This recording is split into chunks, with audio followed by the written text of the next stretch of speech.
ఒక అమ్మాయి చర్చిలో ఉన్న ఫాదర్ దగ్గరికి వెళ్ళి రేపటి నుండి నేను ఇంకా చర్చికి రాను అని చెప్పింది. అది సరే గానీ ఎందుకు రావో తెలుసుకోవచ్చా అని అడిగాడు ఫాదర్. ఇక్కడికి వచ్చిన వాళ్ళలో కొంతమంది సెల్ ఫోన్స్ లో బిజీగా ఉన్నోళ్ళు, ఇంకొంతమంది సుళ్ళు కబుర్లు మాట్లాడుకుంటున్న వాళ్ళు, మధ్యలో బయటికి వెళ్ళిపోయిన వాళ్ళు, కొంతమంది అయితే ఏకంగా పడుకుండిపోతున్నారు అని చెప్పింది. ఫాదర్ కాసేపు సైలెంట్ గా ఉండి, సరే నువ్వు ఒక ఫైనల్ డెసిషన్ తీసుకునే ముందు నా కోసం ఒక చిన్న పని చేస్తావా అని అడిగాడు. అఫ్ కోర్స్ చేస్తాను ఫాదర్, ఏంటో చెప్పండి అంతే.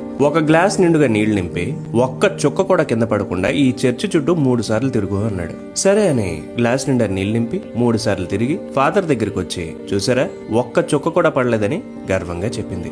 అప్పుడు ఫాదర్ ఇలా అడిగాడు, సరే ఇప్పుడు తిరిగిన ఈ టైంలో ఎంతమంది సెల్ ఫోన్స్ లో బిజీగా ఉన్నారో, ఎంతమంది సొల్లు కబుర్లు కొడుతున్నారో, ఎంతమంది బయటకు వెళ్ళిపోతున్నారో చెప్పు. అవన్నీ నాకెలా తెలుస్తాయి? నేను ఈ గ్లాస్ లో ఉన్న నీళ్లు పడిపోకుండా ఉండడంపై కదా ఫోకస్డ్ గా ఉన్నా అంటుంది కదా. అలాగే నువ్వు చర్చిలో ఉన్నప్పుడు కూడా నువ్వు అసలు చర్చికి ఎందుకు వచ్చావనే దానిపై మాత్రమే నీ ఫోకస్ ఉండుంటే ఎవడేం చేస్తున్నాడనేది నీకు అసలు ఫరకే పడదుగా. ఇదే ఫార్ములా నీ లైఫ్ లో దేనికైనా వర్తిస్తుందని చెప్తాడు ఫాదర్.